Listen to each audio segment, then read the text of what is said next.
سلام البنات، ان شاء الله تكونوا بخير. اليوم جبت لكم وصفة تاع شربات تعتمدوها ان شاء الله في ايامكم العادية ولا في رمضان. نيفيتيو الحاجة تاع برا او ماكسيموم مع الوسخ اللي انا نشوفو فيه. الحالة مش نقية الواحد ياكل حاجة مضمونة وبخوبخ على يديه خير وخير بمكونات بسيطة جدا.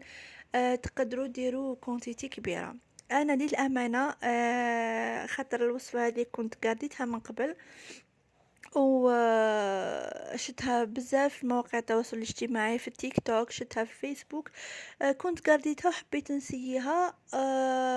قلت نجربها غير بحبة تاع قارص، ومن بعد اذا عجبتني نضاعف المكونات.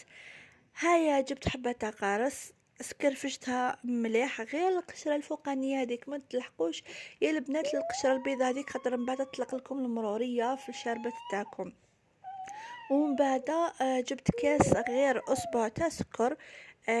فرغته على هذاك المبشور ليمون، وبديت نخلط بسباتول ولا بالكويا كيما انا خلطوه كيما تحبوه، حتى بعد مرحله تشوفوا باللي هذاك السكر شغل تشمخ لكم.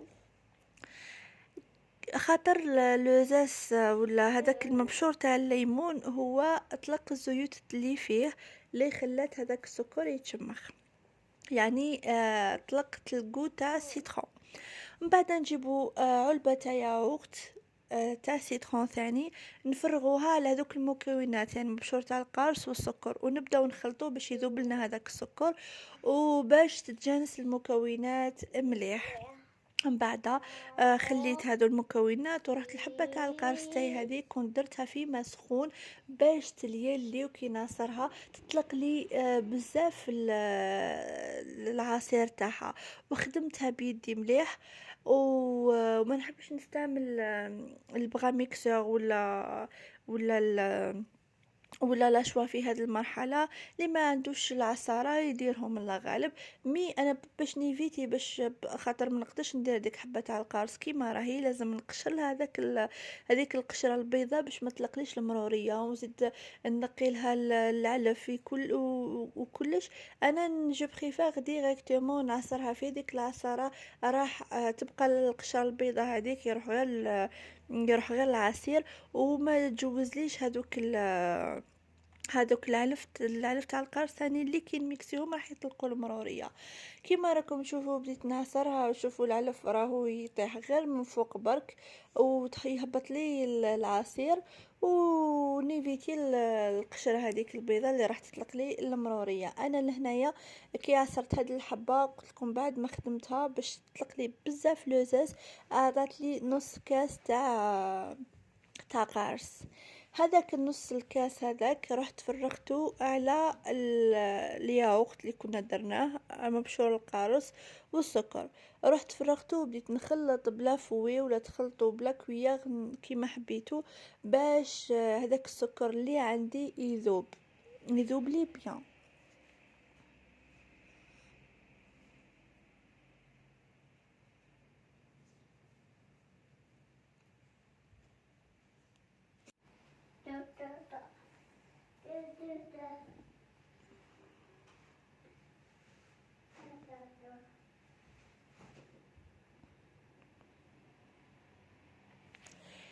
اي فوالا كيما راكم تشوفوا بديت نفرغ في زاز دو سيترون على دوك المكونات، وبديت نخلط بيان حتى ما بقاليش هذاك الصوت تاع السكر كامل ذاب لي في المكونات هذو. هذه خطوه مهمه.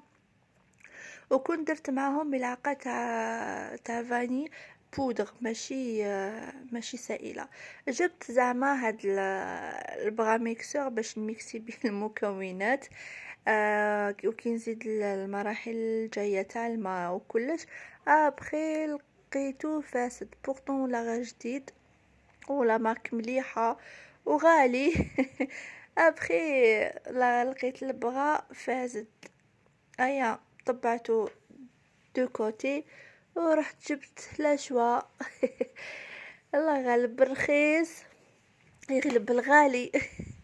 ولا هو اللي سلكني، واللي تفرغت هذو كامل المكونات في الاشوا تاعي، وبديت نميكسي فيهم باش تدخل لي هذاك لو زيت دو سيترون مبشور الليمون والياغورت دو سيترون والسكر هذاك يذوب لي.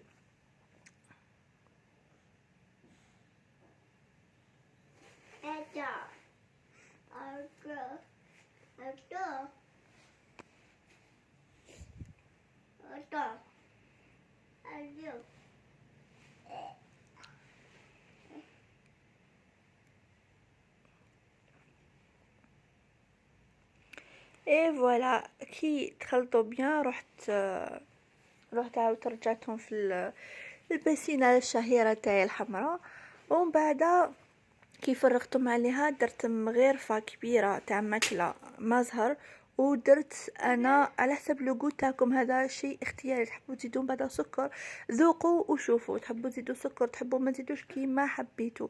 انا ما زدتش سكر، هذيك كونديتي كانت عجبتني باسكو بقات شغل حلو فيه القروسيه، وما درتش الماء بزاف. ونورمالمون ديروا في هاد المكونات هذو ديروا اطرة تاع ماء، انا ما درتش ان لتر، درت 500 مليلتر وجات بيان، جات مليحه. كل هذه تبقى اذواق، نتوما كيما حبيتوا ديروا وذوقوا وشوفوا واش حبيتوا. لهنا رحت باش زعما نصفيه في لاكاغاف هذه، ومن بعد ما ساعدنيش عاودت رحت ديتو صفيتو في الباسينه، عاودت رجعته في الطاس باش نقدر نفرغو بلوتو في لاكاغاف. اي فوالا شوفوا القوام تاعو ولا غير بزاف هايل وبزاف بنين، وصفه بزاف بنينه تجيكم كي تاع برا.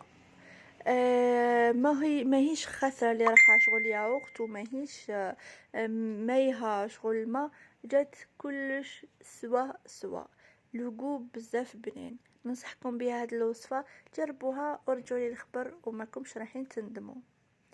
اي سلام.